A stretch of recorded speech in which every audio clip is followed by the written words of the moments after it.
엄마 명의는 엄마 거예요. 그냥 사는 곳만 바꾸는 거죠? 그래. 영희는 내 거니까 괜찮겠지. 거짓말이었습니다. 4개월 뒤, 제 집에는 며느리와 며느리 친정어머니가 살고 있었습니다. 어떻게 이런 일이 벌어졌는지 지금부터 말씀드리겠습니다. 봄볕이 거실 창을 타고 들어옵니다. 분당 신축 아파트 34평의 넓은 거실은 언제나 이렇게 따스합니다. 김숙희는 베란다에서 화분에 물을 주며 흐뭇하게 웃었습니다. 창밖으로 보이는 단지 내 놀이터에서 아이들이 뛰어노는 모습이 평화롭습니다. 엄마, 차 한잔 하세요. 며느리 서윤이 따뜻한 대추차를 건넵니다. 수기는 고맙다는 말과 함께 찻잔을 받았습니다. 서윤의 배는 이제 제법 불러왔습니다. 7개월째 손녀를 품고 있는 며느리의 얼굴은 생기로 가득합니다. 수기는 올해로 65입니다.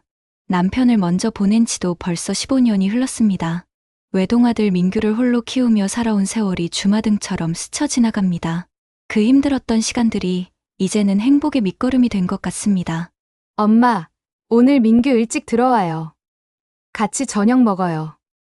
그래? 우리 사위가 요즘 야근이 많더니 다행이네. 수키는 서윤을 딸이라고 부릅니다. 사위라는 호칭은 장난스러울 때나 씁니다. 실제로 서윤은 친딸처럼 다정합니다. 결혼 3년 차, 큰 다툼 한 번 없이 알콩달콩 사는 부부를 보면 수키는 저절로 미소가 지어집니다. 저녁 6시, 현관문이 열립니다. 엄마, 다녀왔습니다. 민규의 목소리가 경쾌합니다. 36의 아들은 여전히 씩씩합니다. 키 178cm의 단정한 체구에 잘 다린 와이셔츠 차림입니다. IT 기업 과장으로 일하는 아들은 수키의 자랑입니다. 어서 와. 손 씻고 밥 먹자. 식탁에는 아들이 좋아하는 제육볶음과 된장찌개가 놓였습니다. 수키가 오후 내내 정성껏 준비한 상입니다. 세 사람은 둘러앉아 저녁을 먹습니다. 창밖으로 석양이 집니다. 엄마, 제가 말씀드릴 게 있어요. 민규가 젓가락을 내려놓습니다. 표정이 조금 진지합니다. 수키는 무심코 고개를 끄덕입니다. 다인이가 태어나면 애기 물건도 많고 서윤이도 애 키우느라 공간이 필요할 것 같아서요. 그러겠지. 34평이면 충분하잖니? 그게 엄마, 민규는 잠시 말을 멈춥니다. 서윤이 남편의 손을 꼭 잡습니다. 수키는 두 사람의 눈빛을 번갈아 봅니다. 엄마가 사시는 강서 빌라 15평이랑 여기 34평이랑 바꿔서 살면 어떨까 싶어서요.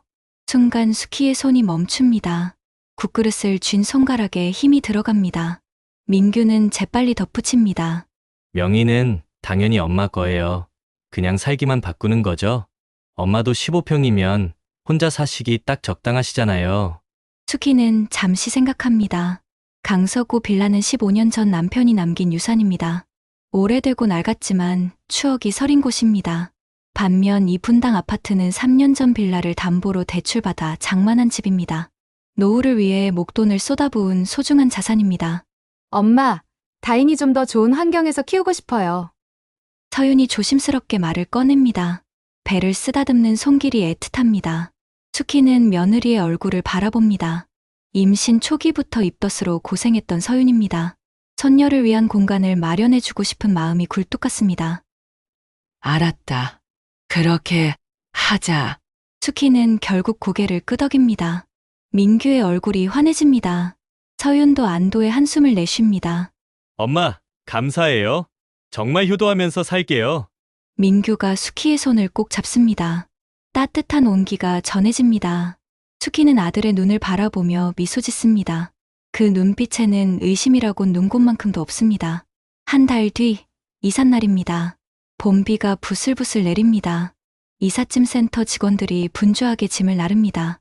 수키는 34평 아파트의 마지막 모습을 눈에 담습니다.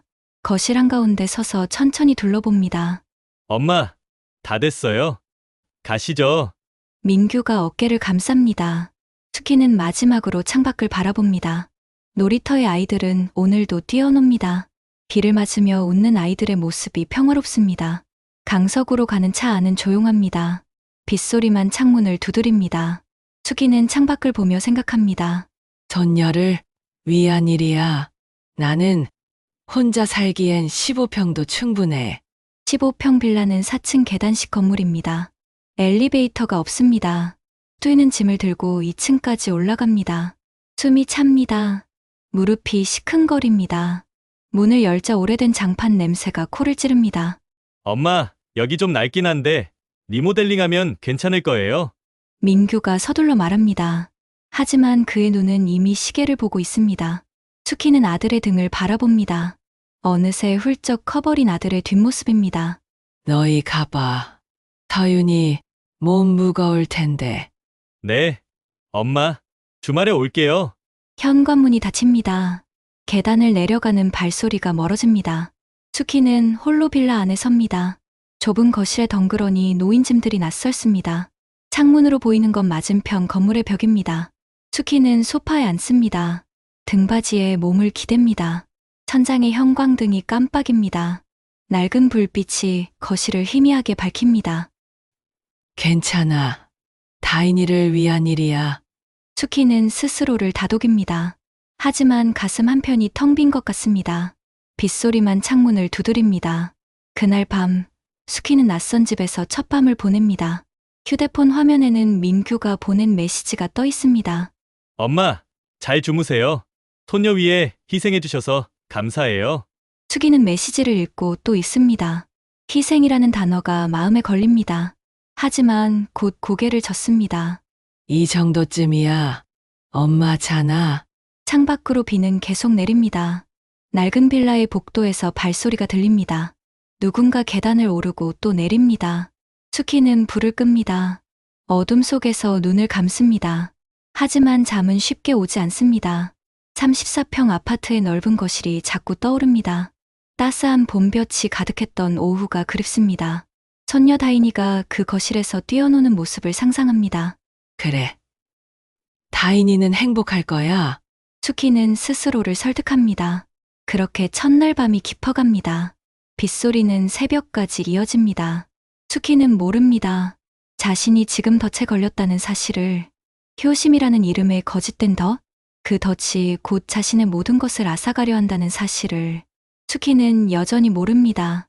이사 후 첫 달은 평온했습니다. 민규는 매일 저녁 안부 전화를 했습니다. 서윤도 이틀에 한 번씩 영상통화로 배 속의 다인이 모습을 보여주었습니다. 수기는 좁은 빌라에서도 행복했습니다. 엄마, 오늘 다인이가 발로 찼어요. 화면 속 서윤의 얼굴이 환합니다. 수기는 핸드폰을 들여다보며 웃었습니다. 배를 쓰다듬는 며느리의 손이 사랑스럽습니다. 우리 다인이 벌써 그렇게 컸구나. 이번 주말에 집 놀러 오세요. 태교 음식 해드릴게요. 그래. 고맙다. 하지만 주말이 되자 민규에게서 문자가 왔습니다. 엄마, 죄송해요.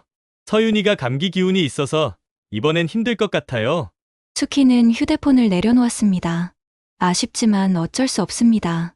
며느리 건강이 우선입니다. 2달째 전화 횟수가 줄어들기 시작했습니다. 하루에 한 번씩 오던 전화가 이틀에 한 번이 되었습니다. 수키가 먼저 전화를 걸면 민규의 목소리는 언제나 바빴습니다. 엄마, 지금 회의 중이에요. 나중에 제가 걸게요. 하지만 약속된 전화는 오지 않았습니다. 수키는 기다렸습니다. 저녁을 먹고 설거지를 하고 TV를 보며 기다렸습니다. 핸드폰 화면은 어두운 채로 있었습니다. 바쁜가? 보다. 애 낳을 준비로 정신없겠지? 수키는 스스로를 달랬습니다. 며느리의 출산이 한 달 앞으로 다가왔습니다. 준비할 것이 많을 것입니다. 괜히 짐이 되면 안 됩니다. 3달째 민규는 거의 연락하지 않았습니다. 수키가 문자를 보내면 하루 이틀 뒤에 짧게 답했습니다. 네, 엄마, 알겠습니다. 단답형 메시지뿐입니다. 물음표 하나 없는 냉랭한 문장들입니다. 수키는 불안했습니다. 가슴 한편이 서늘해졌습니다. 어느 금요일 오후 수키는 용기를 냈습니다. 직접 분당으로 가보기로 했습니다. 손녀가 곧 태어날 텐데 미리 준비물을 챙겨주고 싶었습니다. 백화점에서 아기 내복과 턱바지를 샀습니다. 예쁜 포장지에 쌓인 선물을 들고 지하철을 탔습니다. 분당선을 타고 1시간을 달렸습니다. 익숙한 역에 내렸습니다. 아파트 단지가 보입니다. 3개월 만에 보는 풍경입니다. 놀이터에는 여전히 아이들이 뛰어놉니다. 수키는 천천히 걸었습니다. 오동 앞에 섰습니다. 현관 비밀번호를 누릅니다. 삑문이 열립니다. 민규가 아직 비밀번호를 바꾸지 않았습니다. 수키는 안도했습니다. 엘리베이터를 타고 12층으로 올라갑니다. 초인종을 누르려다 멈췄습니다. 깜짝 놀라게 하고 싶지 않습니다. 수키는 조용히 비밀번호를 눌렀습니다. 삑 현관문이 열립니다. 민규야, 엄마 왔어. 거실로 들어섭니다. 그 순간 수키는 얼어붙었습니다. 소파에 낯선 여자가 앉아 있었습니다. 60대 후반으로 보이는 여성입니다. 편안한 실내복 차림으로 TV를 보고 있습니다. 거실 테이블에는 과일과 차가 놓여 있습니다. 누구세요? 수키가 떨리는 목소리로 물었습니다. 낯선 여성이 고개를 돌립니다. 잠시 당황한 표정을 짓더니 곧 담담하게 말합니다. 아, 저는 서윤이 어머니예요. 세상이 무너지는 소리가 들렸습니다. 수키의 손에서 쇼핑백이 떨어집니다. 턱 바닥에 떨어진 선물 상자가 구릅니다. 어머님, 웬일이세요? 서윤이 안방에서 나옵니다. 얼굴이 창백합니다. 수키는 며느리를 바라봅니다. 그리고 다시 소파의 장모를 봅니다. 이게 무슨, 서윤아, 이게 무슨 일이니? 그게, 어머님, 서윤이 말을 더듬습니다. 손을 비틉니다. 시선이 허공을 떠돕니다. 수키의 가슴이 쿵쾅거립니다. 다인이 육아 공간이라며? 손녀 키울 공간 마련한다며? 목소리가 떨립니다. 참았던 감정이 터져 나옵니다. 서윤은 대답하지 못합니다. 장모가 천천히 일어섭니다. 사돈댁, 제가 갑자기 몸이 안 좋아져서요. 지방에서 혼자 있기 힘들어서. 그래서 내 집에 들어와 사신 겁니까? 수키의 목소리가 날카로워집니다. 장모는 난처한 표정으로 서윤을 봅니다. 서윤은 고개를 숙입니다. 그때 현관문이 열립니다. 민규가 들어옵니다. 거실의 분위기를 한눈에 파악합니다. 표정이 굳습니다. 엄마, 언제 오셨어요? 너희가 언제 말할 생각이었니? 수키는 아들을 똑바로 봅니다. 민규는 시선을 피합니다. 넥타이를 느슨하게 풀며 소파에 앉습니다. 엄마, 죄송해요. 말씀드리려고 했는데, 손녀 키울 공간이라고 했잖아. 나더러 좁은 빌라로 가라고 했잖아. 처음으로 수키가 목소리를 높입니다. 민규는 고개를 숙입니다. 장모는 조용히 안방으로 들어갑니다. 문 닫히는 소리가 거실에 울립니다. 장모님이 갑자기 지방에서 쓰러지셨어요. 혼자 두기 힘들어서. 그럼 나한테 말을 했어야지. 거짓말을 하고 내 집에 몰래 들어와? 명의는 엄마 거잖아요. 잠깐 계시는 거예요. 민규의 말투가 차갑습니다. 수키는 아들의 얼굴을 봅니다. 낯선 사람을 보는 것 같습니다. 언제부터 이렇게 변했을까요? 나는 짐이냐? 내 엄마는 좁은 빌라에 처박아 놓고 엄마, 15평도 혼자 살기 충분하시잖아요. 그건 내가 결정할 일이 아니야. 수키의 목소리가 떨립니다. 눈시울이 뜨거워집니다. 하지만 눈물은 보이고 싶지 않습니다. 참습니다. 이를 악물고 참습니다. 엄마, 저희도 어쩔 수 없었어요. 장모님 요양병원 비용도 만만치 않고. 그래서 내 집을 빼앗은 거니? 말을 끊습니다. 더 이상 듣고 싶지 않습니다. 수키는 현관으로 향합니다. 신발을 신습니다. 손이 떨려 신발끈을 묶기 힘듭니다. 엄마, 어디 가세요? 민규가 따라옵니다. 하지만 붙잡지는 않습니다. 그저 서 있을 뿐입니다. 수키는 문을 열었습니다. 내가 한심해서 못 보겠구나. 마지막 말을 남기고 문을 닫습니다. 복도는 고요합니다. 엘리베이터를 기다리며 수키는 벽에 기댑니다. 다리에 힘이 풀립니다. 엘리베이터 안, 거울에 비친 자신의 얼굴이 낯섭니다. 언제 이렇게 늙었을까요? 주름진 얼굴, 힘없는 눈빛, 초라한 모습입니다. 집으로 돌아오는 길, 하늘이 어둡습니다. 가로등이 하나둘 켜집니다. 사람들이 분주히 걸어갑니다. 수키는 그 속을 천천히 걸었습니다. 빌라 계단을 오릅니다. 무릎이 욱신거립니다. 2층까지 오르는데 숨이 찹니다. 문을 열고 들어섭니다. 좁은 거실이 더 좁게 느껴집니다. 소파에 주저앉습니다. 손에 힘이 없습니다. 가방을 바닥에 내려놓습니다. 텅 빈 집 안이 쓸쓸합니다. 휴대폰이 울립니다. 민규입니다. 수키는 화면을 봅니다. 한참을 바라보다 전화를 받지 않습니다. 벨소리가 멈춥니다. 곧 문자가 옵니다. 엄마, 오해예요. 얘기해요. 오해. 그 단어가 가슴을 후빕니다. 오해가 아닙니다. 명백한 배신입니다. 거짓말입니다. 수키는 휴대폰을 옆에 놓습니다. 창밖은 어둠입니다. 맞은편 건물의 불빛만 점점이 보입니다. 저 집들에도 저마다의 사연이 있겠지요. 수키는 창문을 바라봅니다. 나는 이제 어떻게 해야 하나?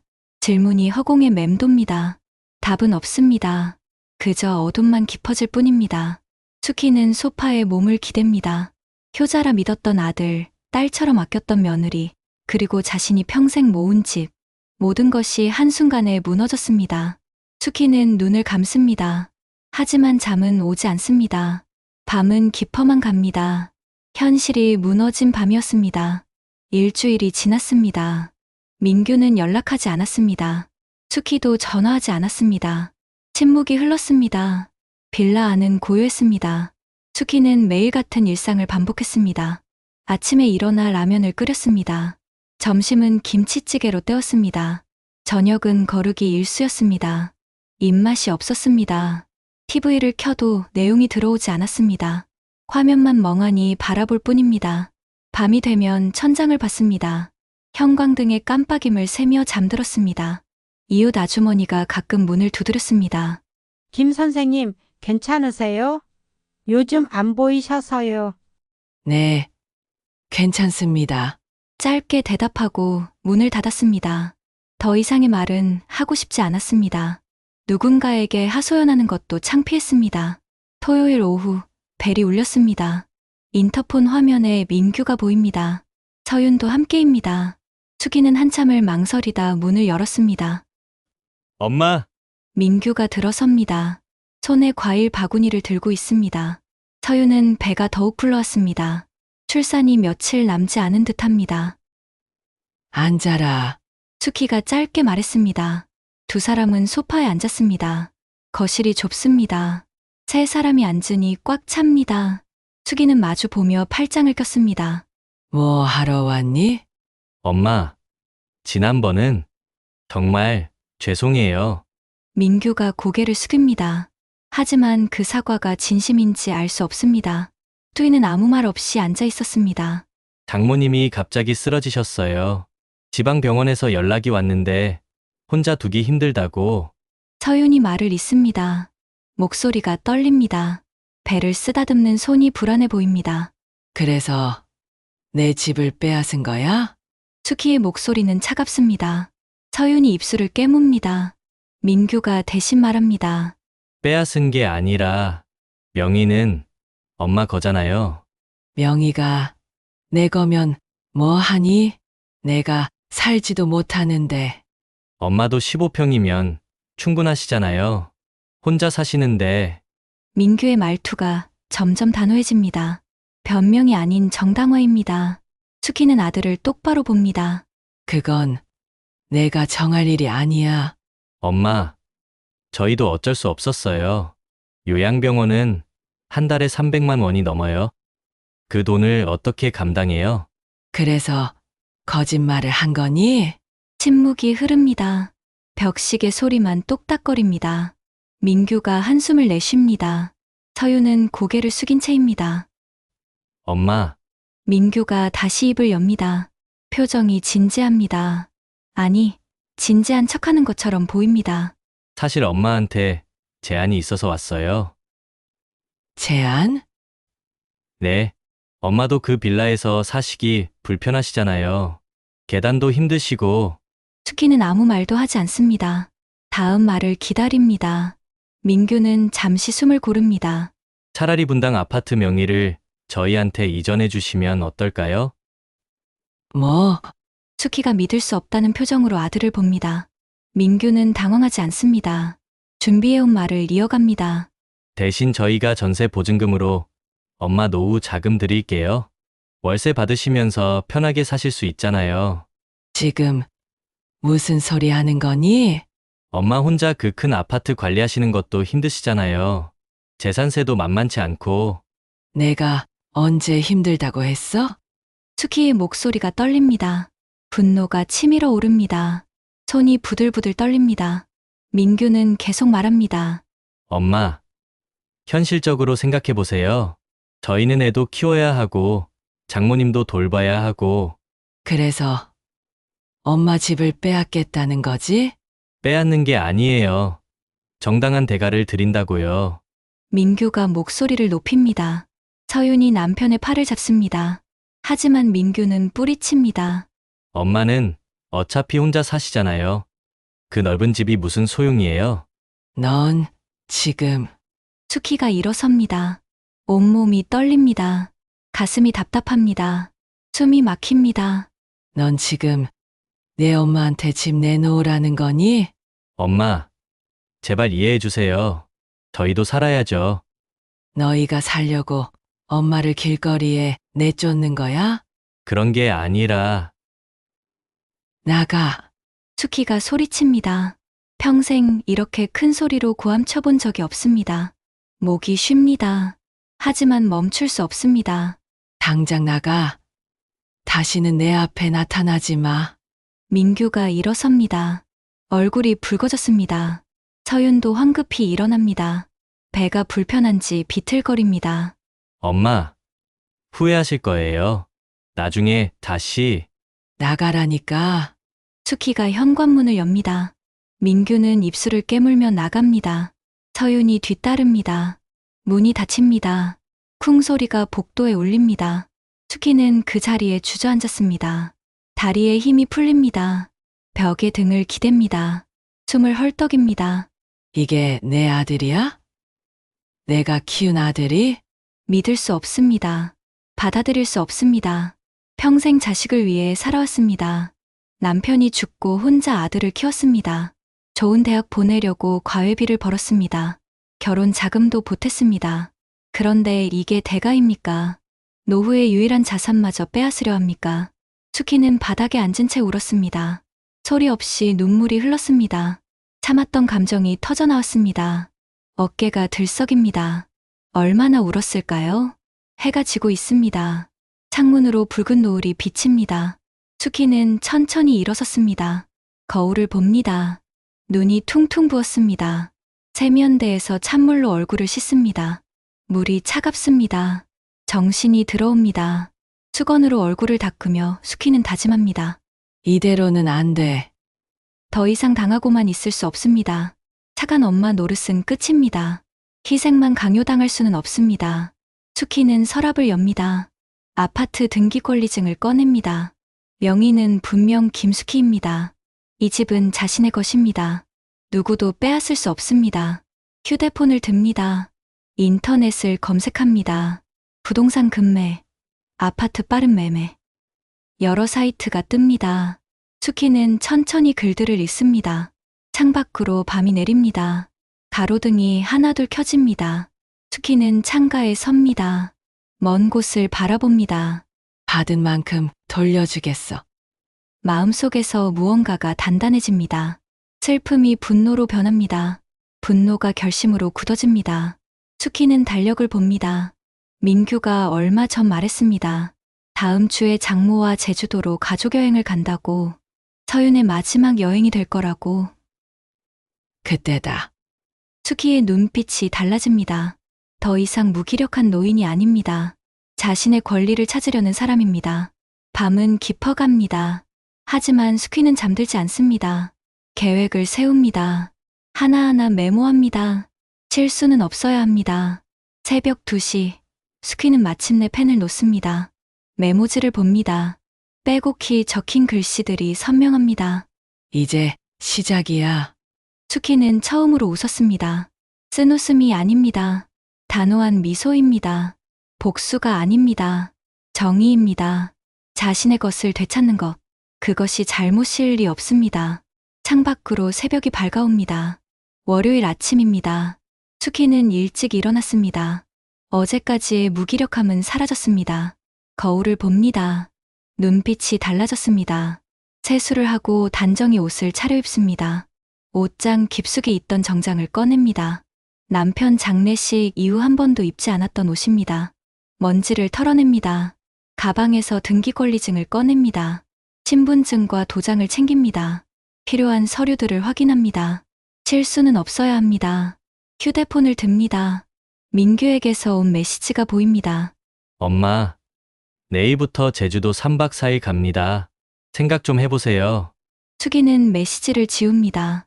더 이상 답할 필요가 없습니다. 분당으로 가는 버스에 올랐습니다. 창밖 풍경이 지나갑니다. 익숙한 길입니다. 가슴이 두근거립니다. 떨리지만 흔들리지 않습니다. 부동산에 도착했습니다. 한빛공인중개사 사무소라는 간판이 보입니다. 문을 엽니다.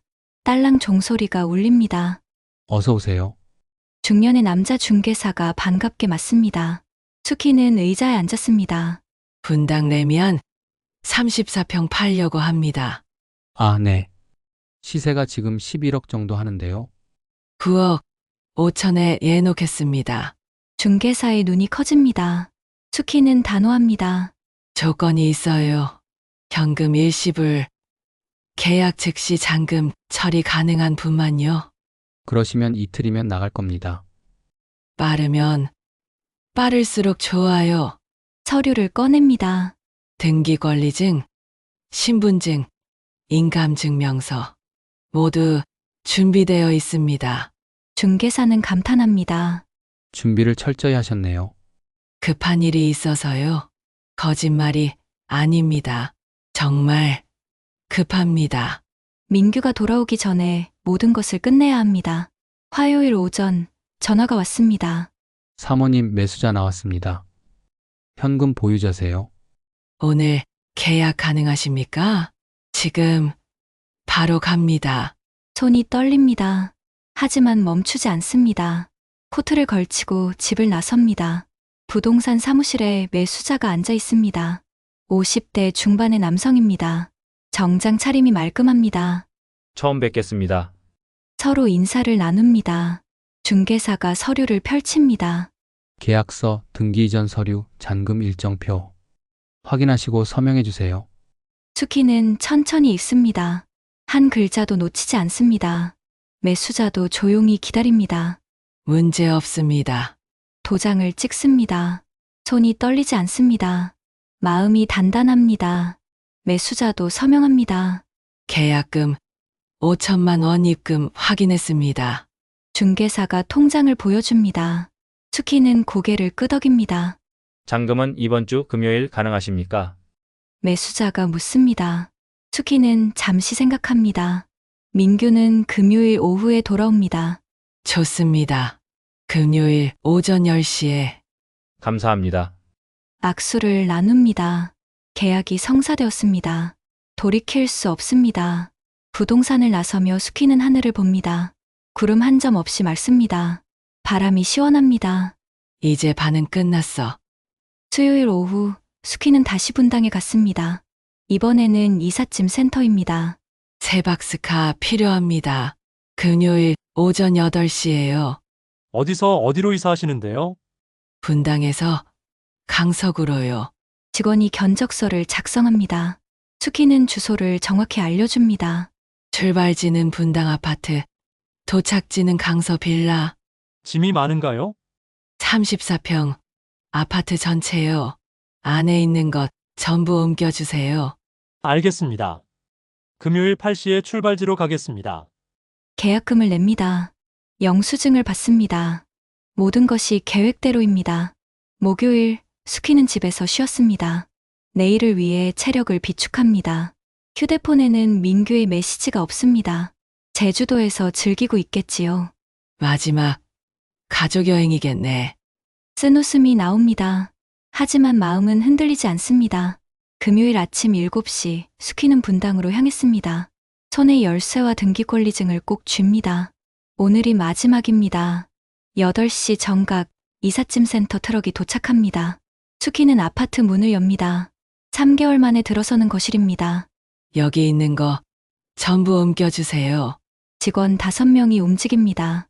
소파, 침대, 옷장, 식탁 하나씩 나갑니다. 거실이 비워집니다. 장모의 방도 정리합니다. 약병들, 옷가지들, 화장품까지 빠짐없이 담습니다. 민규 부부의 방도 마찬가지입니다. 도착지는 강서구 빌라 입구요. 거기 내려놓으면 됩니다. 입구요? 집안이 아니라요? 네. 입구에 그냥 쌓아두세요. 직원이 이상하다는 표정을 짓습니다. 하지만 묻지 않습니다. 수키는 추가 비용을 냅니다. 수고하셨습니다. 트럭이 떠납니다. 수키는 빈 아파트 안에 섭니다. 텅 빈 거실, 깨끗한 마룻바닥, 창밖으로 햇살이 들어옵니다. 이제 남의 집이야. 복잡한 감정이 밀려옵니다. 하지만 후회는 없습니다. 선택했습니다. 스스로 결정했습니다. 10시 부동산 사무실입니다. 매수자와 다시 만났습니다. 법무사도 함께입니다. 잔금 9억 원 입금 확인했습니다.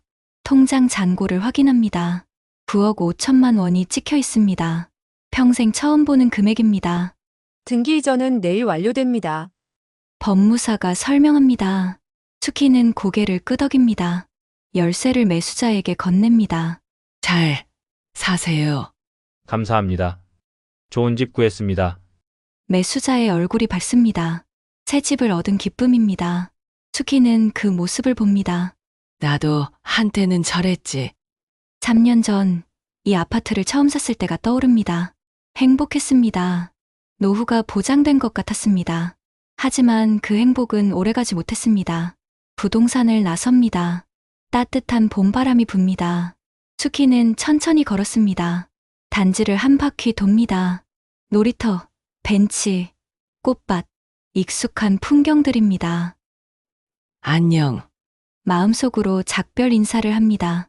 그리고 돌아섭니다. 뒤돌아보지 않습니다. 오후 3시, 강서 빌라로 돌아왔습니다. 입구에 짐들이 가득 쌓여 있습니다. 소파, 침대, 옷장들이 인도를 차지하고 있습니다. 이웃들이 구경합니다. 수군거리는 소리가 들립니다. 수기는 신경 쓰지 않습니다. 관리사무소에 연락 좀 해주세요. 짐 주인이 찾아갈 때까지 여기 둔다고요.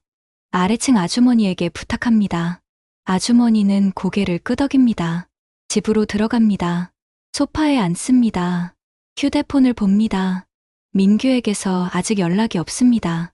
곧 오겠지? 수키는 기다립니다. 차분하게, 담담하게 기다립니다. 오후 5시 전화가 울립니다. 민규입니다. 수키는 천천히 전화를 받습니다. 엄마! 비명에 가까운 목소리입니다. 수키는 조용히 듣습니다. 집이 왜 이래요? 비밀번호가 안 열려요. 팔았다. 네? 뭐라고요? 너희 짐은 빌라 입구에 다 내려놨어. 엄마! 이게 무슨... 미쳤어요? 민규의 목소리가 떨립니다. 당황한 것이 역력합니다. 수키는 평정을 유지합니다. 너희가 나한테 한 거 생각해봐. 이제 그 15평 빌라에서 장모님이랑 잘 살아. 엄마! 우리 어떻게 살라고요? 너희가 선택한 거야. 내 집을 빼앗으려 했잖아. 엄마! 제발! 다시 생각해주세요. 이미 끝났어. 등기 이전도 내일 완료된다. 엄마! 통화를 끊습니다. 휴대폰을 내려놓습니다. 손이 떨립니다. 하지만 후회는 없습니다. 창밖으로 해가 집니다. 노을이 붉습니다. 수키는 창가에 섭니다. 먼 하늘을 바라봅니다. 이제 시작이야. 내 인생의 새로운 시작. 가슴이 뜁니다. 두렵지만 설렙니다. 9억 5천만 원이 통장에 있습니다. 충분한 노후 자금입니다. 수키는 노트를 꺼냅니다. 계획을 적습니다. 수익형 부동산, 여행, 취미생활, 하고 싶었던 것들을 나열합니다. 이제는 나를 위해 살 거야.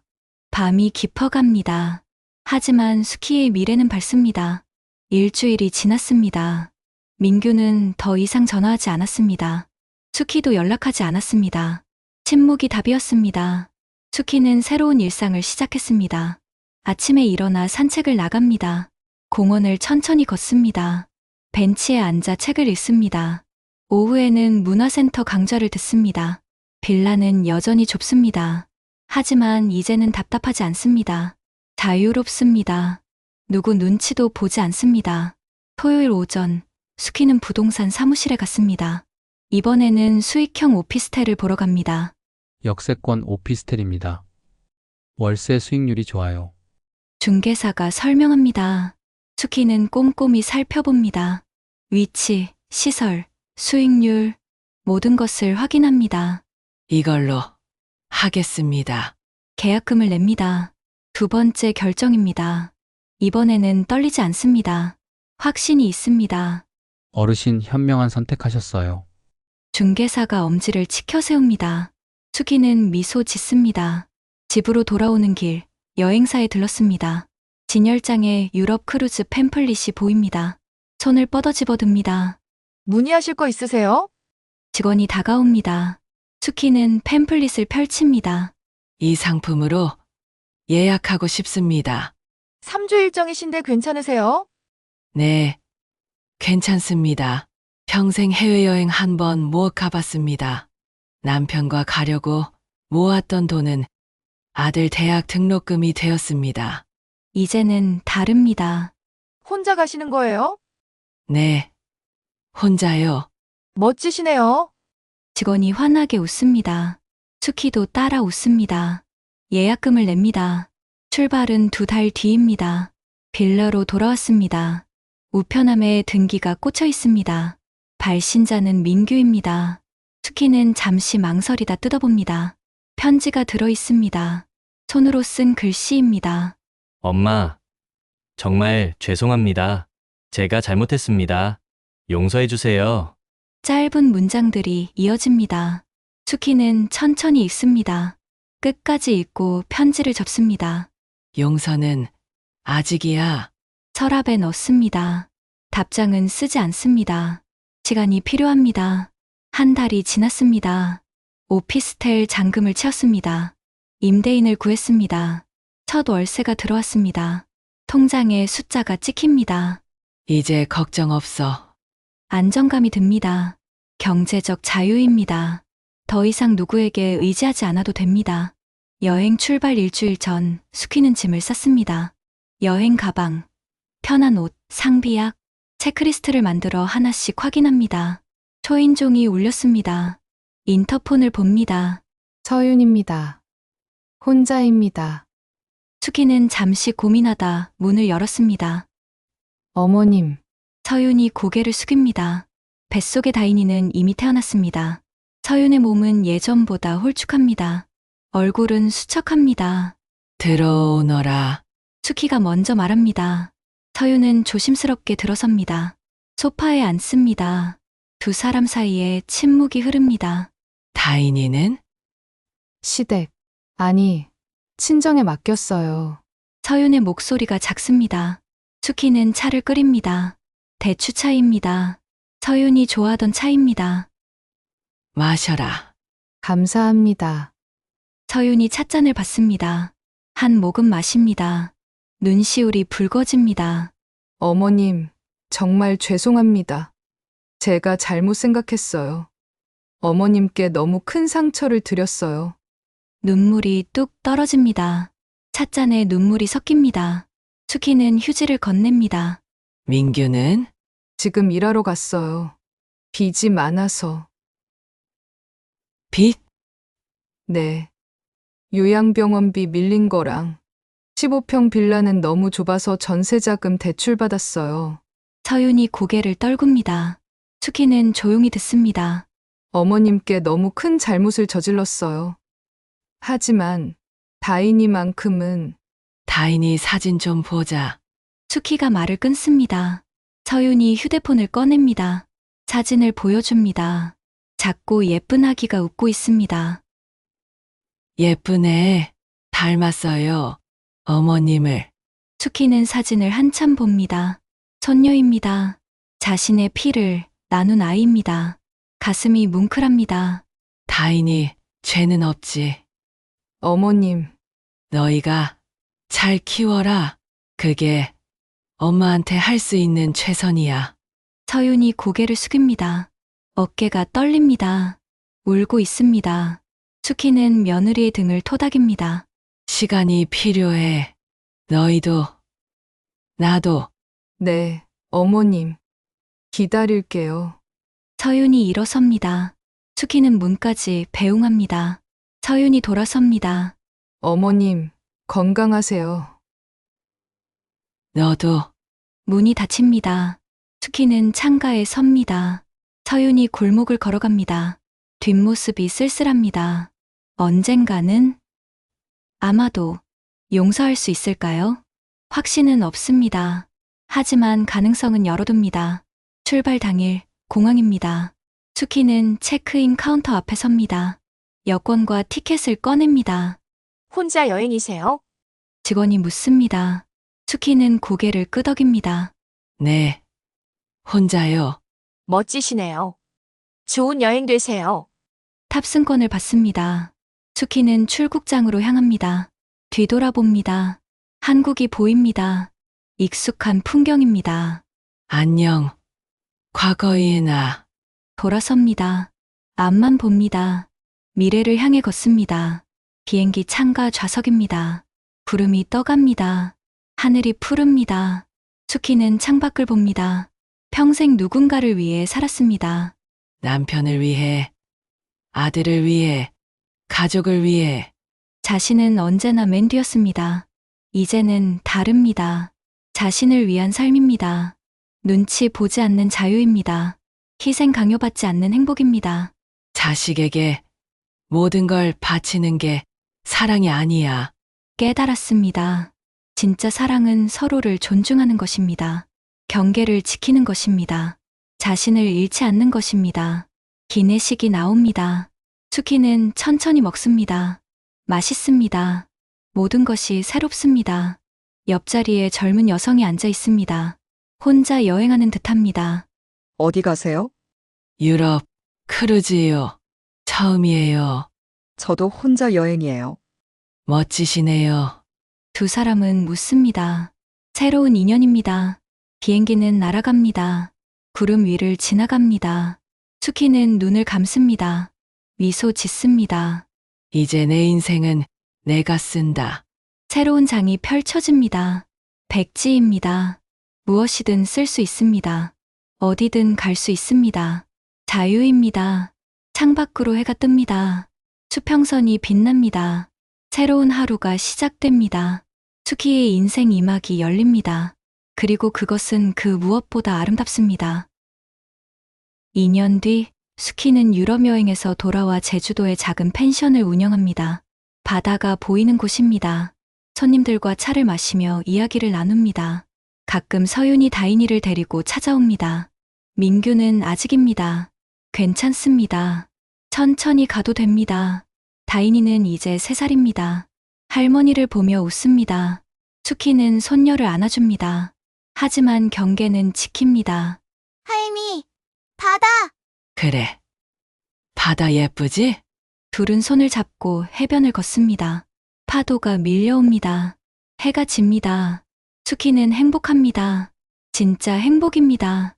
누군가에게 맞춘 행복이 아닙니다. 자신이 선택한 행복입니다. 그것으로 충분합니다. 석양이 아름답습니다. 끝. 영상 시청 감사합니다. 구독과 좋아요는 큰 힘이 됩니다. 감사합니다.